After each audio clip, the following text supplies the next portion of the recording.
Hey guys, Serena here. Just wanted to let you know that today we are rebroadcasting another best of episode because we can finally announce that today a date and time for our next book club meetup has been set.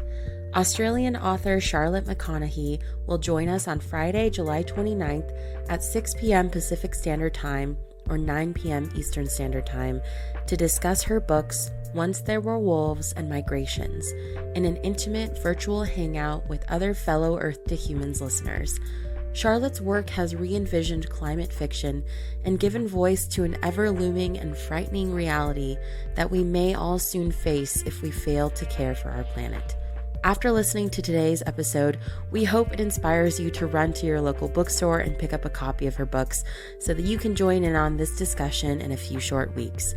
To join in on this discussion, head over to patreon.com/earth2humans to subscribe to our book club tier, which is just $1 a month, and we will send out login details closer to the date.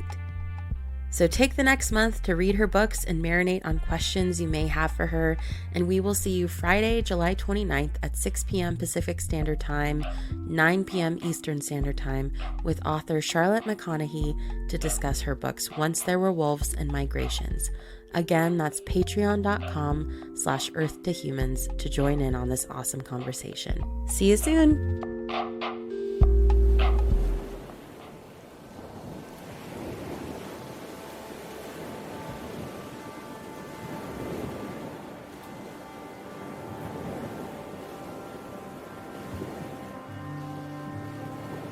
He said our lives mean nothing except as a cycle of regeneration, that we are incomprehensibly brief sparks, just as animals are, that we are no more important than they are, no more worthy of life than any living creature, that in our self-importance and our search for meaning, we have forgotten how to share the planet that gave us life.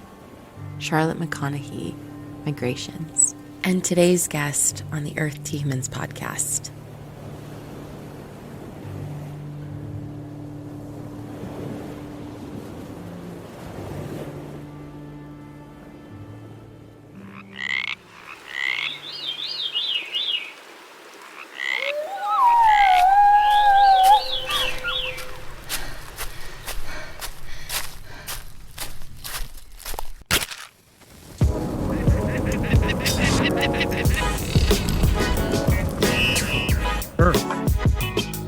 To humans.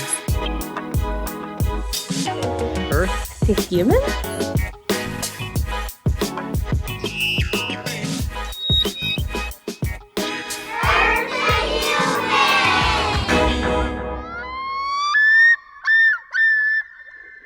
Earth to humans, wake up, wise up, do what you can, individually and together.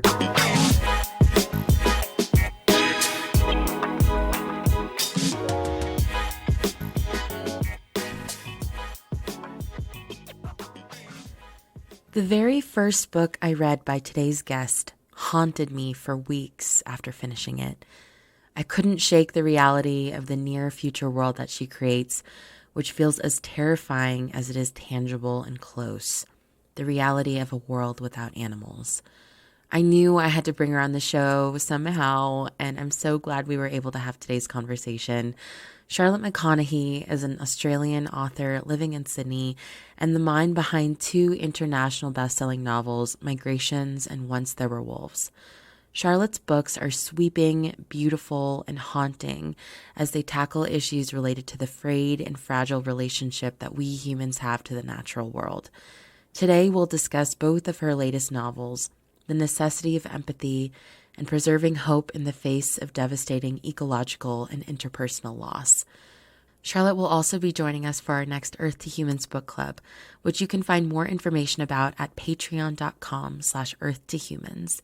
And as always, let us know what you thought of this episode by leaving us a review on your favorite podcast app. It really helps the show. Charlotte, thank you so much for taking the time joining us on the Earth to Humans podcast. I wondered if you could just kind of start, I know you've probably done this a million billion times already, but kind of introduce us to you. Who are you? Where are you from? And I guess, when did you start considering yourself a writer? Sure. Well, firstly, thank you so much for having me on the podcast. It's a real pleasure. So I've been a writer for a long time, actually. I started writing my first novel when I was 14, and that kind of turned into about, well, probably a decade of writing kind of these really big, sprawling fantasy epics for YA and kids. And then I think I reached about, yeah, I reached my mid 20s and was studying screenwriting at the time. So I was learning a lot about the craft of storytelling, and I went traveling after that, and just, I don't know, something kind of shifted in this type of stories that I wanted to tell. I maybe it was seeing more of the world that kind of opened my eyes to all the creatures that we share it with. That kind of made me really intrigued and fascinated by them. And then around that time, I was also starting to kind of become hyper aware of, you know, what's happening to our planet, and the difficulties and the problems that we're kind of going through. And it just, I don't know, it just kind of opened up a very different side to my writing, and a different sort of passion, and something that I became very interested in. And so that sort of shifted what I was writing about, and that's where migrations and then Once There Were Wolves kind of came into this new genre. But yeah, look, I'm a Sydney girl in Australia. I've moved around a lot in my lifetime. I've lived in a lot of different places. I've always loved stories and always known that that's kind of what I would do with my life. And I'm very lucky that I get to do it. Yeah, and you do it so well. I just got to say again, we're huge fans over here on the podcast. But you know, going back to kind of, you know, this sort of direction change that you mentioned, going from sort of YA fantasy to kind of these more nuanced stories as they relate to the environment and interpersonal sort of demons and darkness within people, as you know, which is all of this as it relates to the earth and species, wildlife, that kind of thing. So, you know, with this new direction, do you feel like, are you trying to stay away from getting branded as sort of like an environmental author, or are you interested in other genres, or is this kind of the new direction you want to stay in? Yeah, I mean, it feels like a good space for me at the moment. I like it. I mean, look, the rule for me about what I write is just always to write the book that I want to read and write about the things that I care about. And this just happens to be what I care about at the moment, which, you know, I kind of feel like I'm a bit staggered by people who don't care about it. Me too. It doesn't really make sense to me. So I think for now, this is kind of the terrain I'll be traversing with my writing. It's funny. I think I already have been branded as a bit of a sort of a cli-fi writer. Cli-fi, I've never heard that. Yeah, it's a whole new thing. Which you know, I have some mixed feelings about that as a term, as a genre. Just because I kind of feel like, you know, if we're not writing about the climate, you can write about climate in any genre, and it's sort of important to, I guess, touch on that to make, you know, your stories feel authentic and realistic, because that's what we're going through at the moment. That is this kind of can't look away disaster that we're in. So it sort of feels funny to me when people relegate it to a you know, a smaller kind of speculative genre. Yeah. So anyway, I'm kind of here for climate being talked about in everything. But yeah, I think that's generally where I'll sit. But I also love lots of different types of stories, and I quite like bringing in elements of other genres into my work. Like there's a bit of crime mystery in Once There Were Wolves. So yeah, you know, I'm not going to box myself in. Yeah, and I don't want you to be boxed in, because whatever, yeah, what the cli-fi or not, it's so it's so good. But I wonder, you know, as you kind of made that transition, was there sort of one thing as far as climate change or the environment goes that really inspired this path? You're from Australia, you guys, and it sounds like you've been sort of interested in this before, the devastating bushfires that you guys had. I think you lost like 40 million acres of land in the most recent one in 2019, 2020, 3 billion animals, insane, so you kind of got that close to home more recently. But was there something that you read about or saw in your area that got you on this path?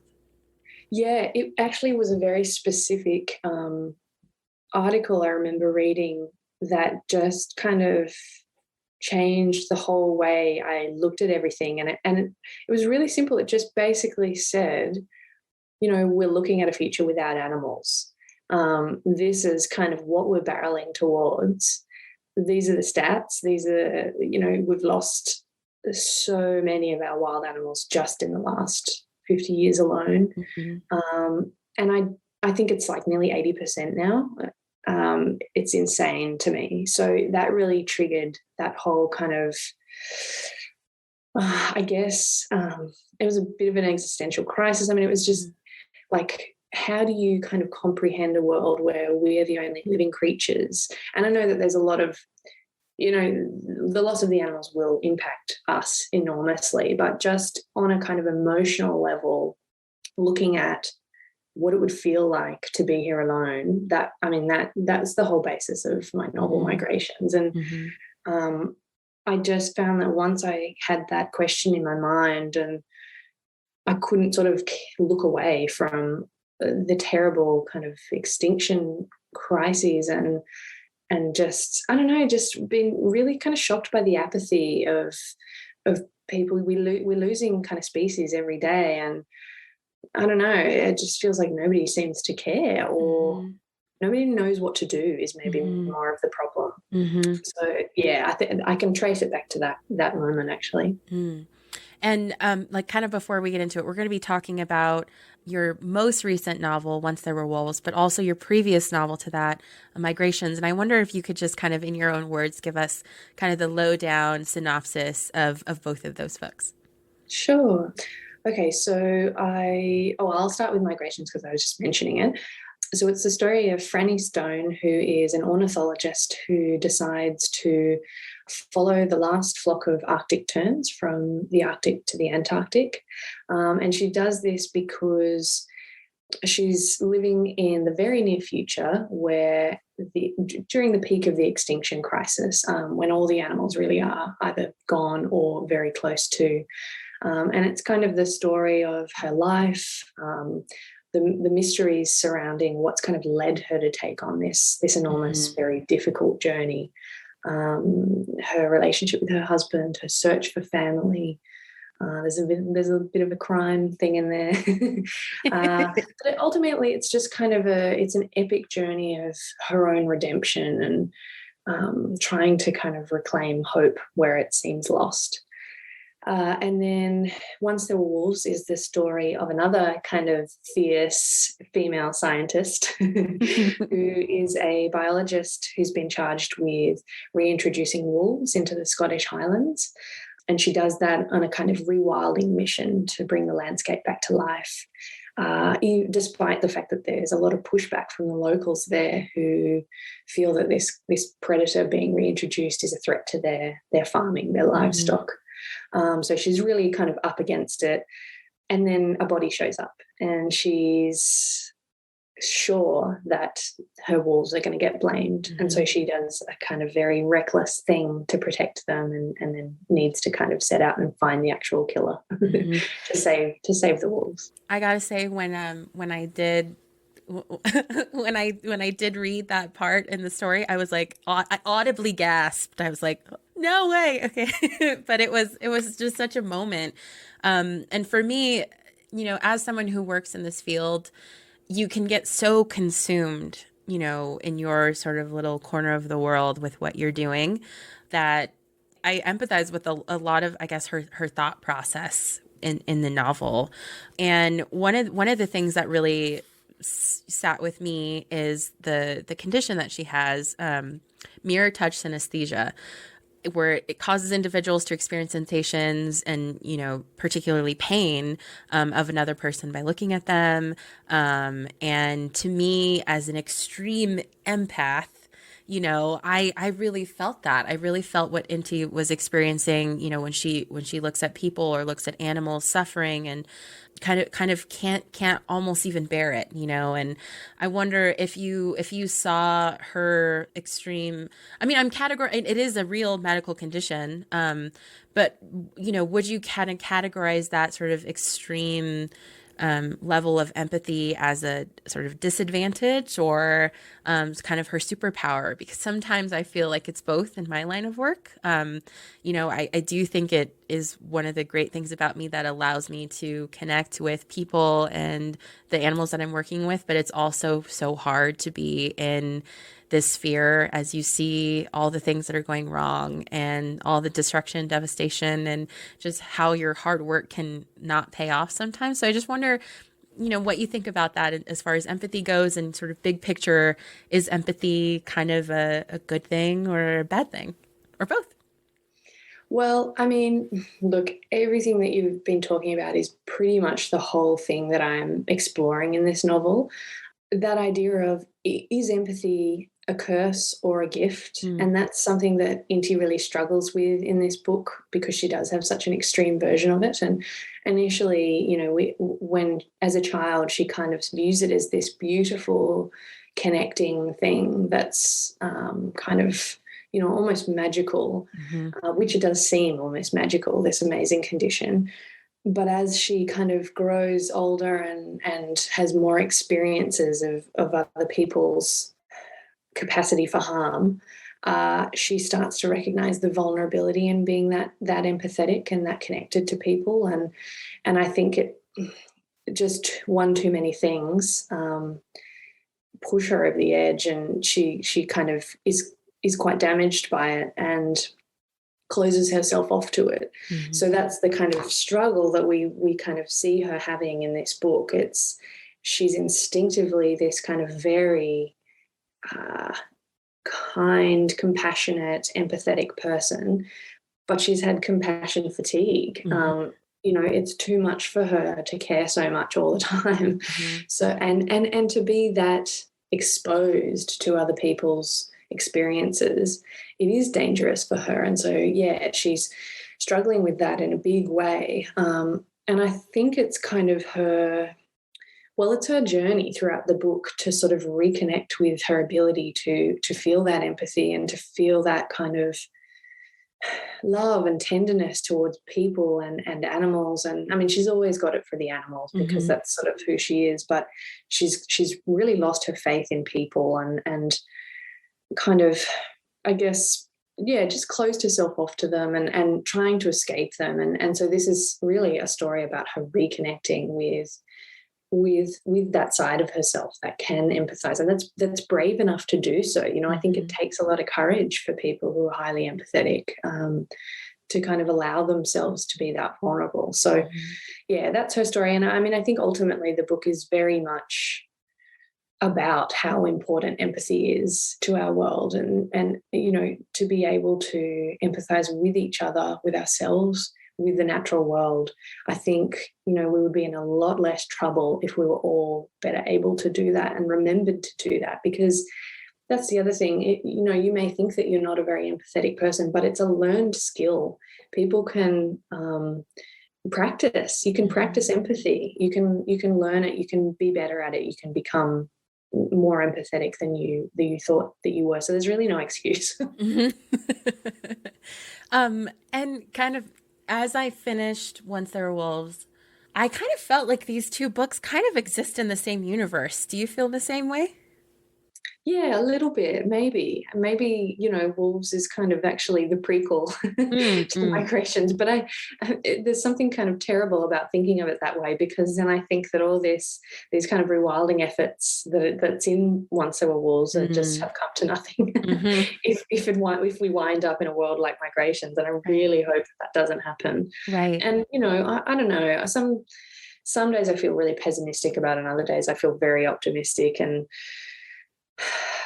it is very heartening to see the work that people like you and these conservationist characters that I write about and are based on real people, to see the work that they're doing in the world. It's it's kind of the most important thing we have left. Mm-hmm.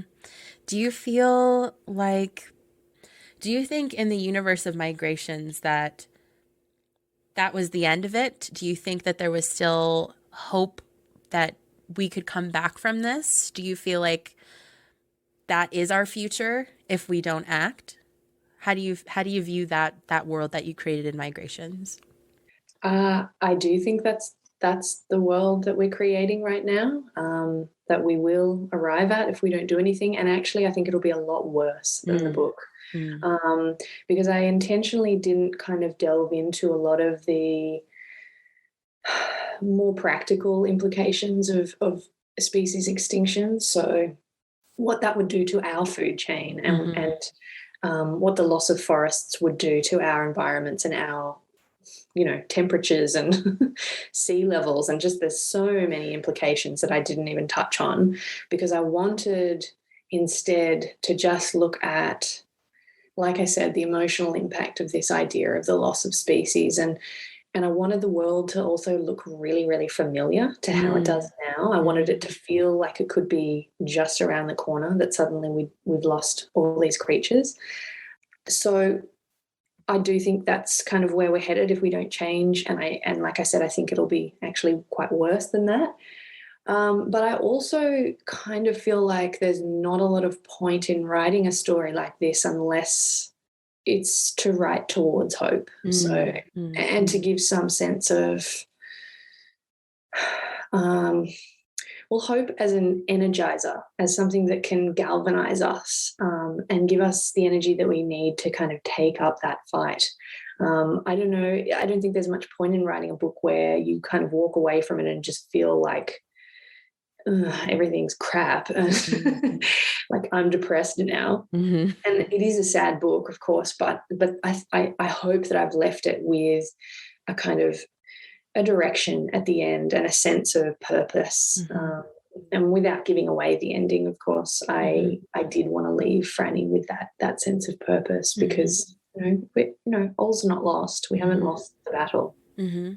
I wonder if you could kind of talk about sort of the familiarity of the universe that you create in these books, and how it is sort of in sight. If we don't get our shit together, basically, the undercurrent of urgency in both of those books is like we're on the precipice of something really bad. Do you feel that sense of urgency? And are you scared? Like, does it come from that angst and that anxiety that you feel personally? Yeah, definitely. I think that's the whole thing for me. I do feel a really big sense of urgency around all of this. And I think that's why I kind of am trying to write something that will, look, I don't know what the impact of these novels is or will be, but I think it's important to try to create something that will at least start conversations, at least get people thinking about things. Because sometimes I do feel like a lot of people are not aware of the urgency of this. And I know, the conversation is really opening up now. Everyone is kind of aware of the urgency, but I think maybe we're not feeling it. And I think we need to feel it before we're going to be able to kind of change what we're doing and act. And I think that writing really human stories with intimate connections with characters where we feel what they feel, we feel just very emotionally connected to these characters and these stories, is the only way that we're going to be able to, I guess, access our concern or access the fear that we're going to need to move forward. Because I just think we tend to kind of close ourselves off to this sort of thing, and it's so much easier to be apathetic because it feels too big and too difficult. And so writing books that kind of sit on the precipice, like I feel that we are now, feel like the kind of most powerful way to draw that to mind. I think if I was writing a historical novel, well, there's certainly no urgency in a historical novel. There is a kind of warning in a future novel, and there's a ticking clock in a present novel, I think. So that they felt like the natural spaces, really. I didn't have to stretch far either. Like you don't need to kind of make much up for it to feel scary. And sort of one thing that I'm learning as, you know, on my journey as an environmentalist, someone who cares deeply about this stuff, and just the care and the fatigue involved in that is, we humans are so complicated, right? And we all have our role to play in this. You know, we might not all be, you know, molecular biologists or doctors or scientists, you know, people doing that. I'd consider myself an artist. You're an artist and author. So we all kind of have these different roles to play. But I think what's beautiful about your work is you are like, okay, I'm a writer. This is what I'm interested in. And I'm going to do what I can as a writer to start these conversations and elevate this to social awareness in my own way that no one else has done before, with so much empathy, with so much thought and that sense of feeling. As you say, like you are really getting readers to feel what this world could feel like without living in that world currently. You know, we're so close to that. We can, you know, almost reach out and touch it, but we're not quite there. For me, it's the power of stories. It's, you know, we've always had this power throughout history to connect with each other in this way. It's why we tell stories. There's something about it that just really touches the deepest kind of things within us. And I think as an artist, you're always kind of reaching for those heights and that depth. It's that longing for connection that is the reason that we write. And I think the same goes for artists making art, musicians making songs, and lots of things in the world as well. You know, there's so many different ways to kind of reach out and connect with each other. So I don't think that it's just novels that are going to kind of change the world, but I do think that art is a way to tap into something really intimate and emotional that perhaps, well, we need it as people, and it enriches our kind of inner worlds and our inner lives, and it makes us kind of, I suppose, feel what it means to be human and feel the kind of short breadth of our lives and give meaning to them in a lot of ways. So if you can also kind of use that connection or hope that you're going to connect with people on that level, and then use that connection to kind of talk about something that's important to you. I mean, that for me is like the ultimate kind of writing. I know that a lot of people don't have that kind of desire when they write. They want to tell different sorts of stories. They want to connect in different ways. But for me, I guess I want to use the emotional connection to talk about something big. I felt like I was there in both of those novels. The loneliness in Migrations, being out to sea on the Sagani, you know, with this crew, and just how honestly, it's one of my biggest fears is just the open ocean, you know, stormy Antarctic seas, no one coming to your rescue. Totally scary. And once we learn the motivation behind Franny's almost tunnel vision to complete this task, it's just so powerful. And I think a lot of people can see themselves in her actions. Like, I didn't feel like her actions were crazy. Like, I felt like that to me made sense on her journey as part of her way of working out the things in her head. Yeah.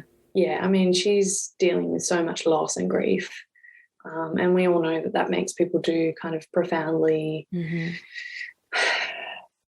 life-changing things, really.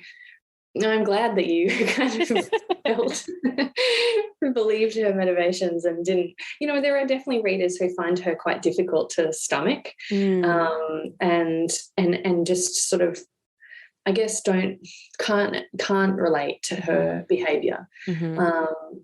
And that's also interesting to me. I think, well, no character is ever going to connect with every single reader, but I think there's something interesting to be explored in why, people don't kind of relate to what she's doing or who she is or where she's come from. I want to now kind of move a little bit to wolves a bit. Were you interested in wolves as a subject matter? How did you kind of build the story for that? Did it start with wolves? Did it start with Inti's character? Did it start with Scotland? Where did that kind of... It started when I read an article about Pando, the Trembling Giant, which is a forest of quaking aspen trees in Utah, except that it's not actually a forest. It's one giant organism which is connected by a root system under the earth, and all the trees are actually identical shoots of this one organism, and it's the biggest living organism we have on the earth and the oldest potentially, and a lot of scientists kind of put it could potentially be 1 million years old. So it's this kind of extraordinary, strange, beautiful thing which is dying due to human impact, and the perfect way to save it would be to reintroduce wolves to the forest, or a predator, but specifically wolves, to move along the herbivore population, which are eating it to death and not allowing it to grow. But the article said that wasn't going to happen because the locals basically wouldn't kind of abide that. There's too much focus on farming and hunting in that area. So it just, I don't know, something happened. It was like an entire book just came to life in my mind as I read this article. I knew that I needed to tell the story of a woman who was going to do this, who's going to try and bring back the wolves to save this forest, despite the fact that nobody wanted her there and nobody wanted her to be doing it.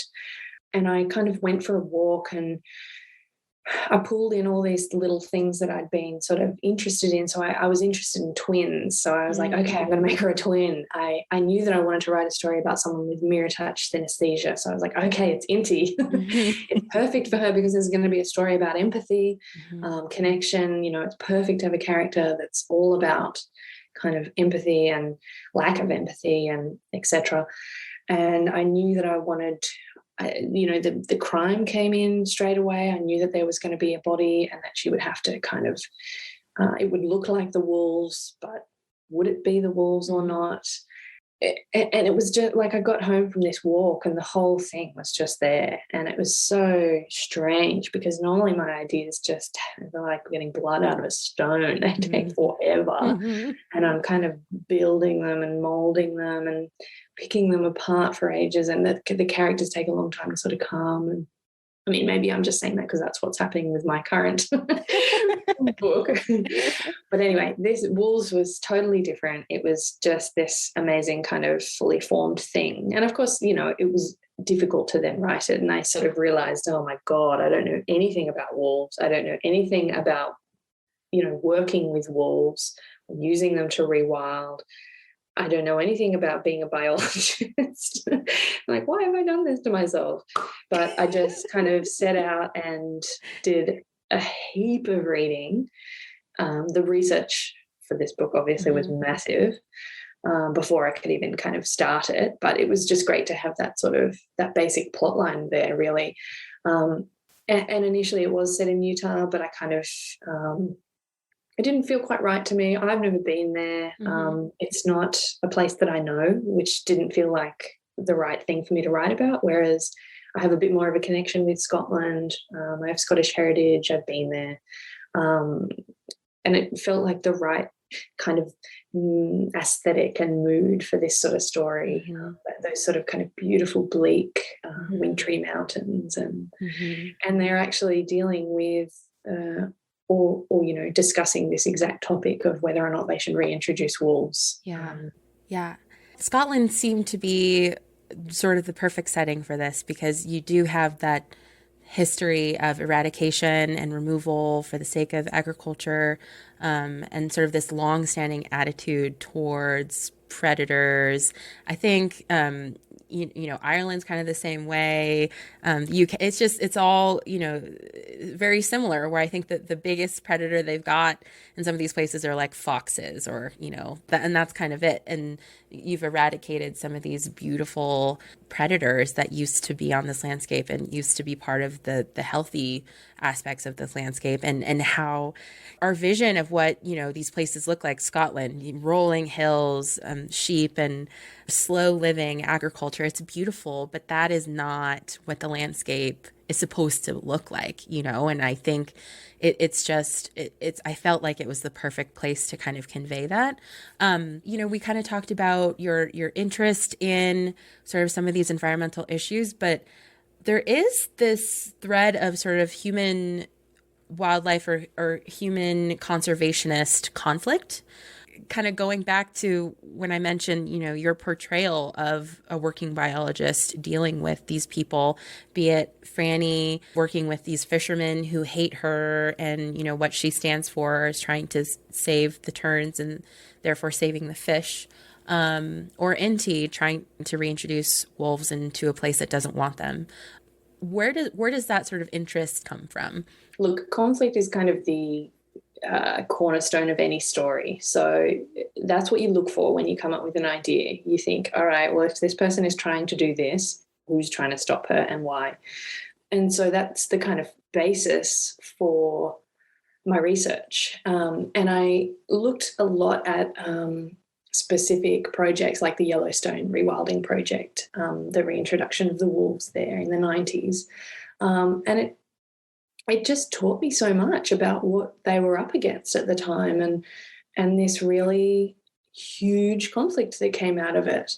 I was kind of shocked, because I think it didn't really occur to me that it would be a bad thing to bring animals back to a space. It's sort of, that seems like a no-brainer to me. But then once I started learning about the impact of that and what that would actually do to the communities around there, I sort of thought, okay, this is a lot more complex than it's not one-sided. There are valid points of view on both sides, and obviously I'm hugely on the side of the conservation and the rewilding and the animals. But that's not to say that I have apathy or a disinterest in the other side of things either. My dad is a cattle and sheep farmer, so I kind of grew up knowing about the difficulties of that and the immense financial pressure that lands on people in that position, what they kind of go through, and the idea to them of bringing in a predator that could make their lives harder is sort of,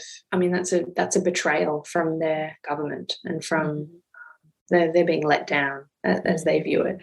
So, it's just an interesting space to mine, and it's kind of the space that I guess we need to make sense of moving forward to be able to do any of this stuff. We need to acknowledge the burden that falls on people in rural places when it comes to rewilding, and we need to, I guess, help to ease that burden in order to be able to do this moving forward.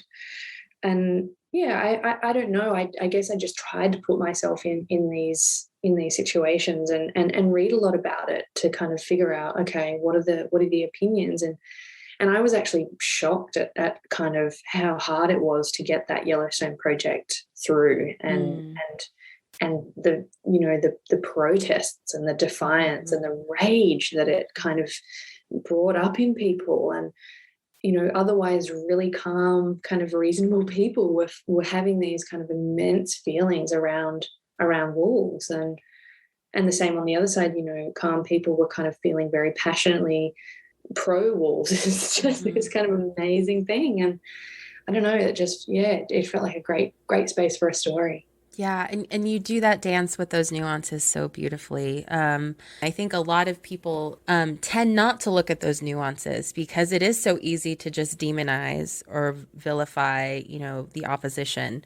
That's something that I've kind of come to learn in my work is more than dealing with wildlife, I'm dealing with people, and I have to be able to communicate with people. Otherwise, I'm not going to be successful. We're not going to be successful. Yeah, that's right. There's kind of Yeah. no point in I mean, we've got to be talking about it in terms of togetherness now rather than division. Mm-hmm. So, and cooperation is kind of like, yeah, the only way forward. So, Mm-hmm.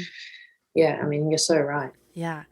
This thread of violence in wolves, the importance of inserting that in the novel, violence against women specifically, and sort of your thought process as it related to the bigger picture of the book. Okay, so I mentioned that I had this kind of story about wolves and about a woman, and I felt very strongly that it was the kind of right space for me to be writing in because I'm very passionate about our natural world. I'm also very passionate about the crisis that we're going through, very much so in Australia, but globally, with male violence against women. Here in Australia, we have a woman getting murdered by her partner every week, and that's not including all the women who survive their abuse. Mm-hmm. It's just a really shocking kind of epidemic. Mm-hmm. And at the time when I was kind of dealing with this story, and that was very kind of present in my mind as well at the time of something that I felt very strongly about. And I remember grappling with how they could be part of the same story and how that would sort of work and did that work. And, you know, I wanted to write about these two things that I felt so strongly about, but I didn't know how to do it. And then it kind of twigged for me that actually they both kind of boil down to empathy and a lack of empathy and what it causes people to become and do. And so it kind of suddenly worked for me then that this needed to be a story about the harm that we're capable of doing to each other and to our animals and to our wild spaces, and this sort of cruelty that we're capable of, and why and where it comes from, and how do we combat that? What do we use to fight cruelty? And it seemed very obvious to me that it was that tenderness and love is the only way to fight cruelty. And that seemed something that it just felt like an important thing to be able to witness that love and that tenderness in the wolves and use that as something that was that could inspire us and our behavior. Mm-hmm. And, you know, I was really shocked that when I was doing my wolf research that they are so not what we think they are. You know, they're these really shy, gentle, family-oriented creatures, and when you look at their kind of individual stories and personalities, you get this overwhelming sense of love for each other, of courage. You know, it's just extraordinary. And I just found that really kind of just a really powerful way to sort of think about, all right, well, how are we going to take this inspiration from nature and use it in our own relationships and in our own kind of interactions? Mm-hmm. And will that make the world a better place? Mm-hmm. Yeah, I mean, especially as it relates to what you just mentioned, the sort of the surprising things that you learned about wolves in your research. It's just funny to me how these things that are considered quote unquote feminine characteristics with anything, you know, tenderness, cooperation, community. We just did a really interesting podcast episode recently about petromasculinity, basically this idea of climate change being driven by masculine traits, sort of like this need to conquer, this need for more, this need to take. I wonder if you find any parallels between the way that we treat the earth, and you know, the earth is talked about as mother, as feminine, and the way that we treat women in society. I mean, definitely that for me kind of felt like such a simple metaphor, really. You know, it felt really true. I think to me, it seems that the kind of violence that a woman is capable of and the kind of violence that a wolf is capable of, or a wild creature, is very similar. It's not the same as the kind of violence that a man is capable of. I don't know why that is. I guess it's this, it's a toxic patriarchal society that we grow up in, and it feeds a lot of anger. And I think that this I don't know, look, I'm making very broad statements here, and I don't want to kind of offend anyone, but I do feel like that violence that we see women and animals commit is about survival. When we see men commit violence against women, it's not about survival, it's about possession and rage. And those two things are really, really different spaces. That to me felt like something kind of interesting to unpick a little bit. For Inti, the violence that she commits is sort of, I think, more in line with the wolves than the violence that we see some of the male characters commit. But there's also a male character who's incredibly gentle and kind, and I think it's important to not just define these traits as gender specific, but as you say, maybe the masculine side of things and the feminine side of things are a way that we can kind of more easily delineate. I appreciate your candor. I mean, it's such a hard, like, these conversations, I'm glad that we're having them. I think they are sparked in the novel, but they're really hard to have because it doesn't feel like there's any right answer. I mean, yeah, look, I wish I knew the answers to all of this. I really don't. And I think this is part of the problem. There's not a simple answer to how we're going to manage this. It's complex and confusing, and there's a lot of kind of different thought processes. And fundamentally for me, it comes down to needing the people in power to act and to do this for us, because, they have the power. It's just so frustrating. We need to be voting the right people in. And you guys did a great job getting rid of Trump. My God. To be honest, haven't heard so much about Australian politics, but I do know that it is kind of headed into a more conservative, it's really male. Yes. Yeah, it's very right-wing at the moment, and it's a real problem because there is no focus being put on climate change or on saving anything. And we've got a really bad rate of degradation. We are just deforesting like there's no, it's really, really bad. We're losing more species than anywhere else in the world. And our government just doesn't care. They're not phasing out coal. They're not switching to renewables. It's kind of soul destroying, actually. And anyway, we're really hoping that the next election will kind of bring something new. But I like I said, I don't know how else to kind of fight this except to vote the right people into power, because it's very difficult for kind of most of us to have any larger impacts. Most of this problem is being done by major corporations, and we can't fight those. That being said, there's incredible work that's happening.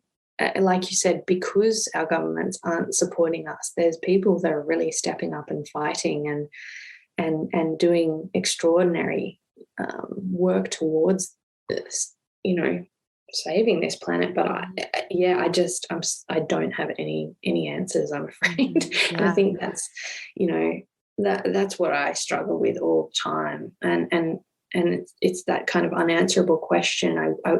I wish I could answer the questions in my books, but I don't know how to. Well, I don't know if there is an answer. And, and I think you do challenge some of those questions that we just mentioned in both of the novels. It's definitely at the forefront there. And I think the more people try to make a change and to make a difference, the better it will be. We can't all just think that there's no way forward. We've got to all do our part.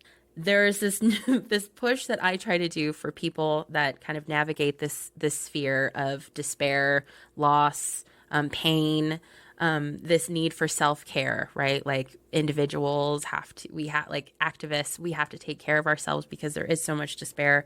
And if we are to keep pushing and creating thought-provoking work like you are doing, we have to kind of take a step back away.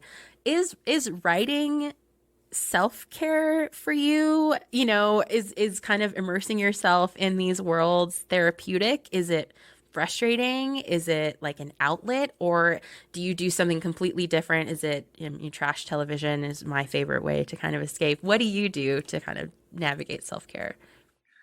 Yeah, writing is definitely all of the above for me. I have moments where it's so fulfilling and so kind of important for, I guess, the way I exist in this world.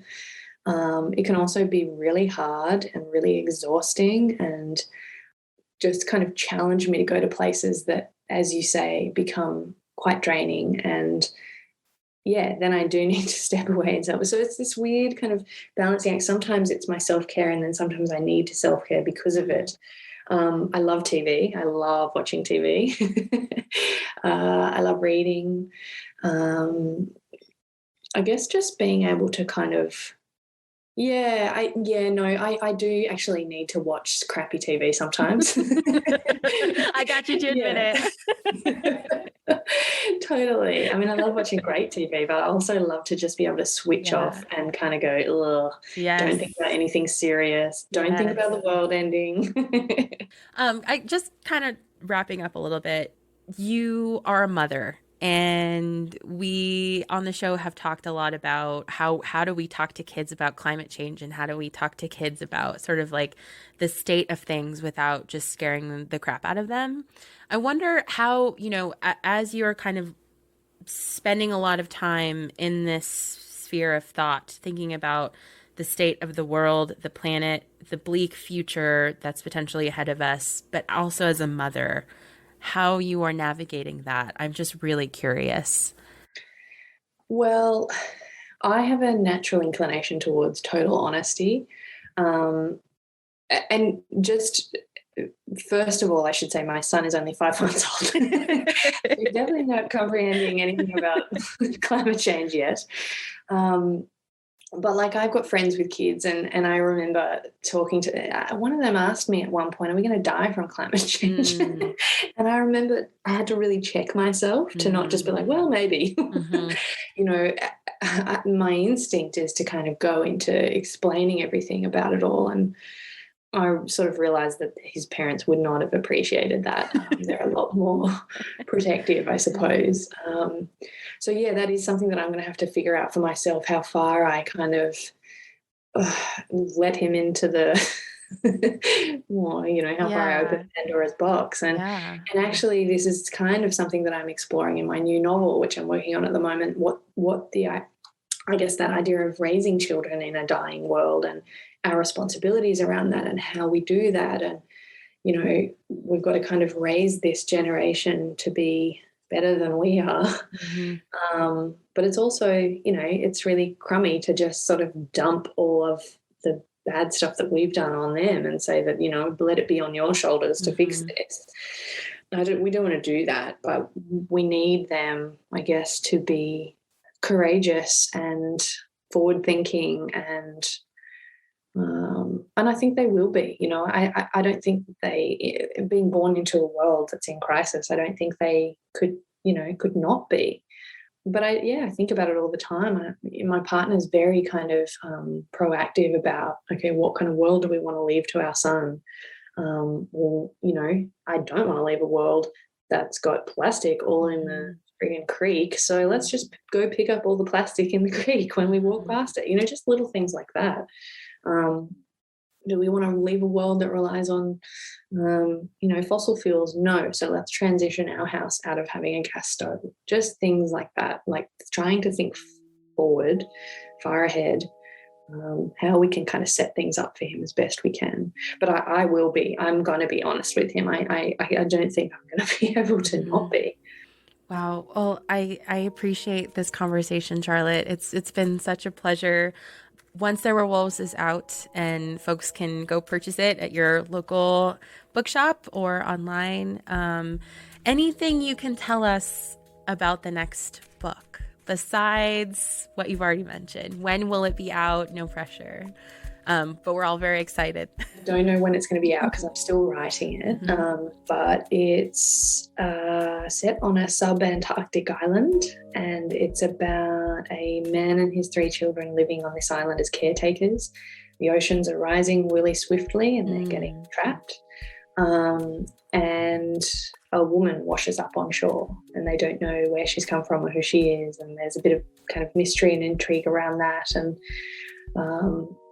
it'll be about whales and seals and seabirds and, lots of kind of beautiful wildlife, and about ocean currents that are changing because of melting ice. And it'll be about raising children, like I said, and what we need to do around that, and raising kids that aren't ours. And, just kind of, I guess it'll be, I'm sort of looking at it as maybe, a third in a trilogy, of a sort of, thematically speaking. Awesome. And any books in all of your massive free time that I'm sure you have with a 5-month-old, any books that you've read recently that you really liked? I read Night Bitch recently, which I really enjoyed. It's it's kind of this funny, slightly tongue-in-cheek look at motherhood. So it was, it's apt for where I'm at right now, and it's about a mother who is, she's so sleep deprived that she's kind of turning into a wild animal at night. So I quite I enjoyed that. I can recommend that one. Awesome. Charlotte, thank you so much for your time and for coming onto the show. We really appreciate it, and really looking forward to the next novel. Thank you very much. Thanks so much for having me.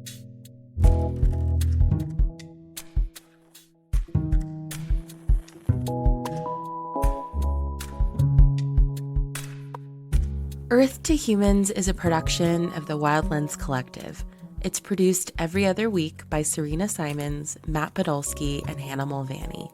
Our intro sequence was edited by Matt Podolsky, with shouting assistance from the Foothill School of Arts and Sciences kindergarten class.